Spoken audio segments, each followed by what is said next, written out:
Yeah, we get the vibing, don't we? We got some topics to discuss. We get it poppin', homie. Just elected like the new mayor, putting on the classic like he Ric Flair. This is Josh Martinez and Z100, home of your favorite music where the beats are bumping. Pick your favorite company, the wait is over. It's a superstar crossover. I can sip out. Hey, yo, which is actually pretty good because basketball, football, baseball, those sports only require one ball to play. But to be a professional wrestler, you need at least two. I'm gonna use that. I'm gonna use that down the line. Two things I think of when I think of MVP away from the ring.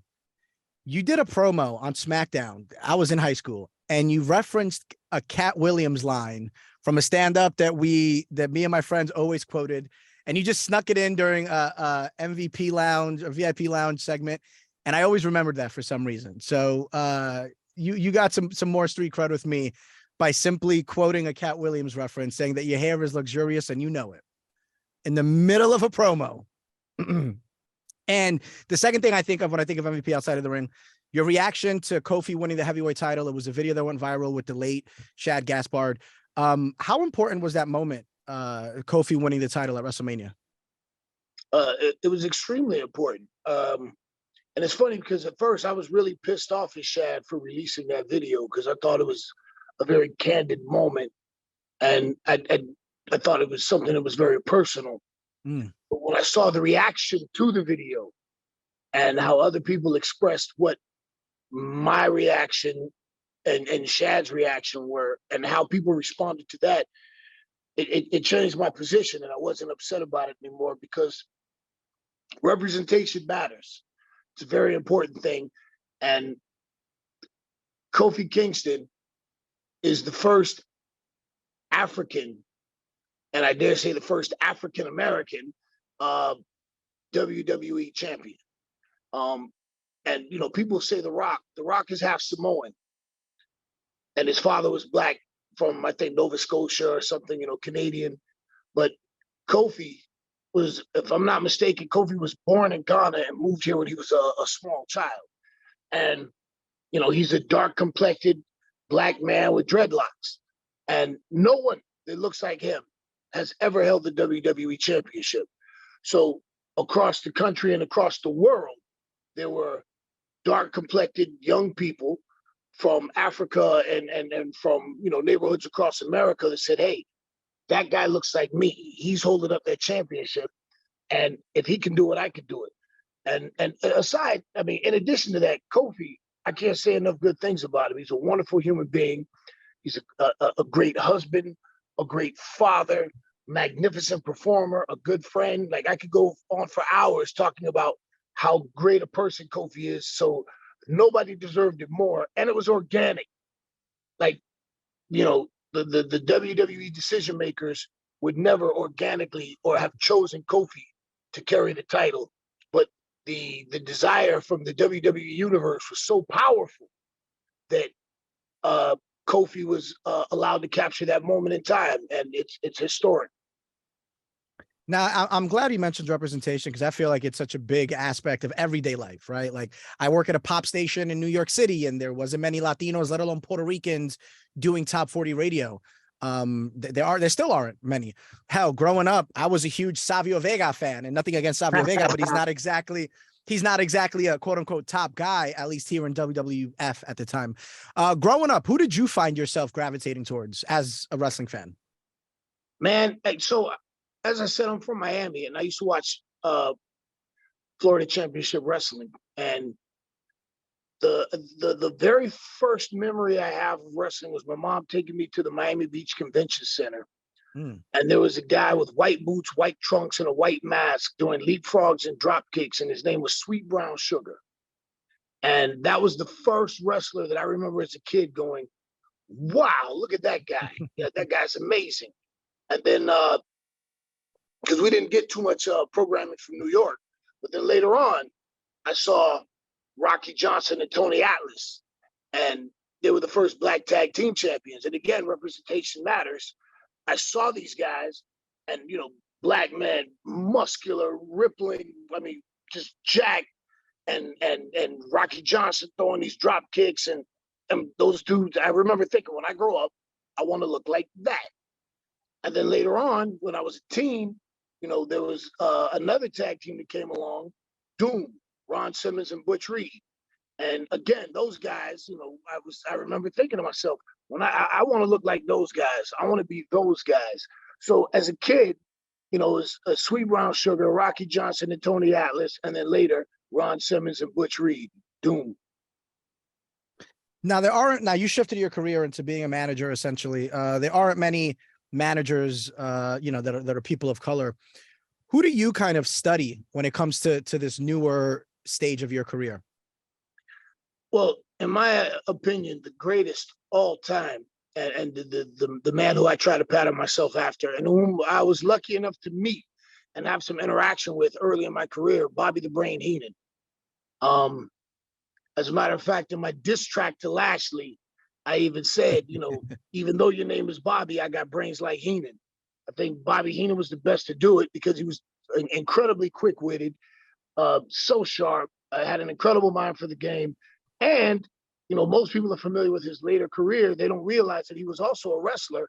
And as a manager, he would get in there and could take bumps, as we say in the industry. And that's where I'm at right now. But currently, I have the good fortune of sitting up under the great Paul Heyman's learning tree. So, I think Paul Heyman is today everything that Bobby Heenan was, minus the bumps. So, I hold Bobby Heenan up in the absolute highest regard. But currently, I'm very fortunate to, and I talk to Heyman all the time. Famously, someone once said, "I'm a Paul Heyman guy," and that's a fact. So I want to know your Mount Rushmore of managers. I'm gonna put you on the spot. You and I agree on Heenan and Heyman. I think that's everybody's Mount Rushmore. Heenan and Heyman. Two more. Who are you putting on that Mount Rushmore of managers? Let's see. Mount Rushmore of managers.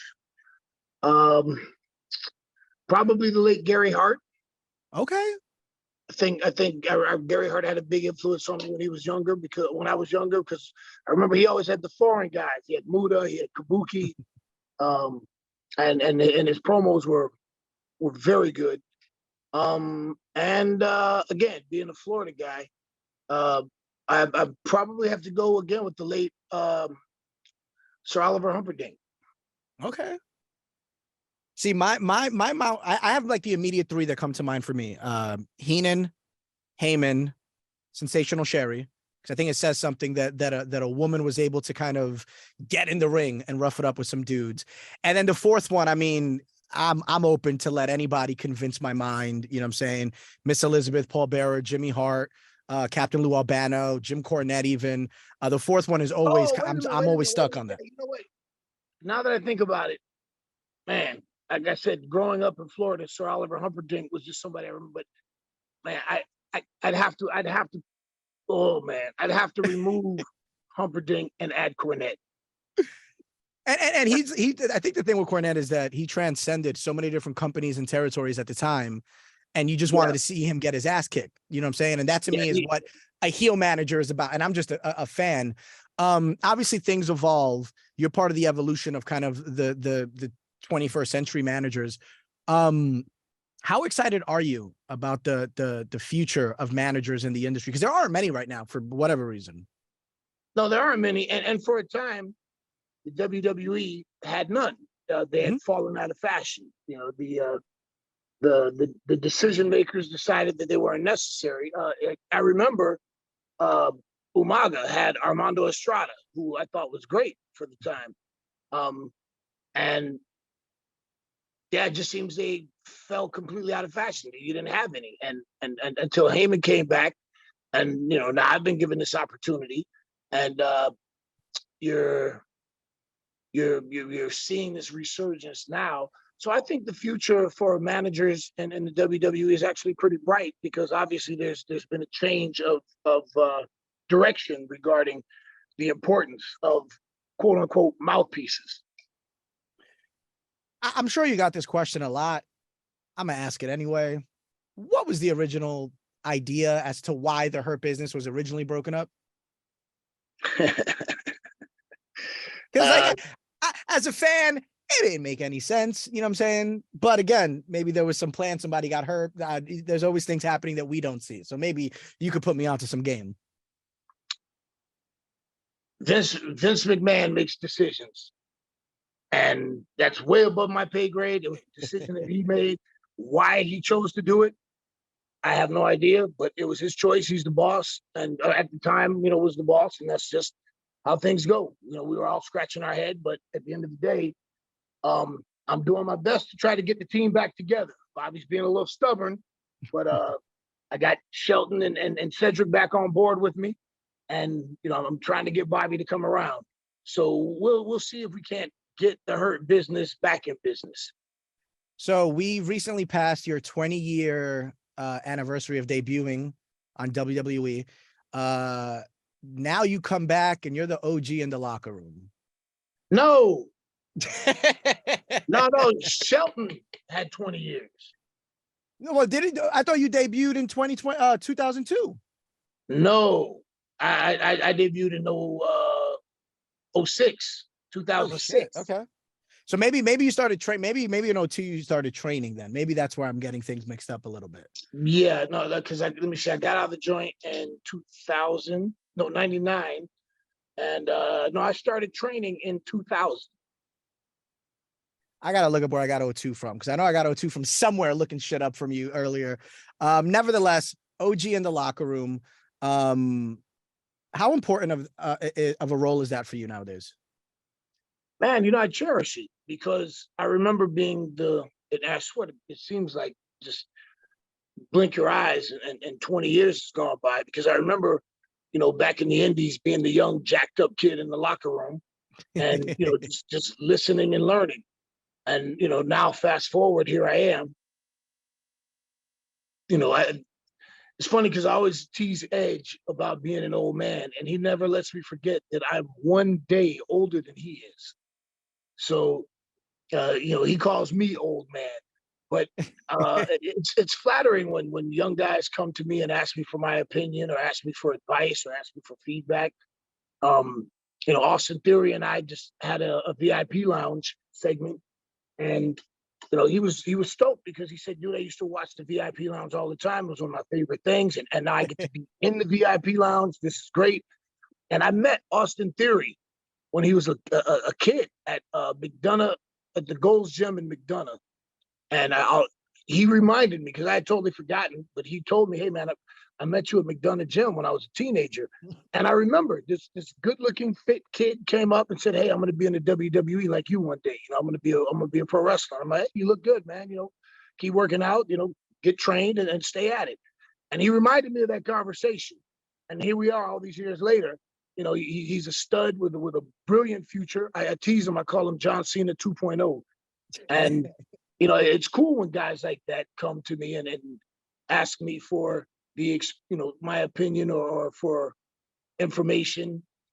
And it's experience that I've gained from the 20 plus years in the business, and things that I learned from people like Undertaker and Booker T and all of the legendary greats whose learning tree I got to sit up underneath. By the way, I just want, because I don't want to look like an asshole. Apparently you made your wrestling debut in 2002 in the indie circuit. That's what I have in front of me. So okay, yeah, that's incorrect as well. But I was gonna say, if that's wrong, then we got to switch up Wikipedia. God damn it. Yeah, Wikipedia has all kinds of information on there. So don't go by Wikipedia, because there's all kinds of stuff on there that's not correct. So who do you want to work with moving forward? Oh man, like I said, I'd really like to get the Hurt Business back together. And as a faction, there are so many talented people. I'd love to get the Hurt Business versus the Bloodline. Would be spectacular. Bobby and Roman, the Usos with Shelton and Cedric, me and Heyman on the mic. I think that's a dream matchup. The Judgment Day, I think we'd have some phenomenal work. But there's a young man down at NXT who, unless you're watching the NXT, you might not be familiar with him, but a young man named Carmelo Hayes. Oof. And Carmelo and Trick are a couple of guys that they're pretty tight. And I always say Carmelo reminds me of a young MVP. The presence, the swagger, the confidence, and he's somebody that I would like to work with in the future, hopefully. I like that. Hey, listen, there's always WrestleMania call-ups, as they call it, right? Who knows if you guys need some more power behind the Hurt Business? Who knows if that's something that that makes sense. Before we wrap this up, this is called the Superstar Crossover. So my next guest, I want you to ask them a question. It could be any question you want. It could be about you. And by the way, the next guest may very well be somebody from New Japan, AEW. So feel free to ask them anything you like, and they have to answer. It's funny. I picked this question up in a similar situation when I did an interview for a magazine in the UK years ago, and I thought that it was actually a pretty cool question. What was the last song that you sang in the shower? What was your last song that you remember singing in the shower? Oh, Bob Marley. Sun is shining, the weather is sweet. And I don't know why I woke up with that song in my head, but I was in the shower singing that song. So, to the rescue. It's not a bad one to start with. It's pretty damn positive. Yeah, nice, beautiful day, sun shining. You feel good, get your energy going right. So that was the last song I sang. So next, for whoever your next guest is, what was the last song that you sang in the shower? Now, I'd be remiss to ask you, this is obviously a music station. What music are you into? I'm glad you asked that, because I am probably the biggest Steely Dan fan that you know. I've seen Steely Dan like 11 times, I think. Damn. Yeah, I'm a huge fan of Steely Dan. My musical tastes are all over the place. I'm so eclectic. Like, I love hip hop. A lot of the new stuff I'm not into. I'm not into the humming rap. I got a respect for bars, but I'm also a fan of old school New York hardcore, Gnostic Front, and Bad Brains.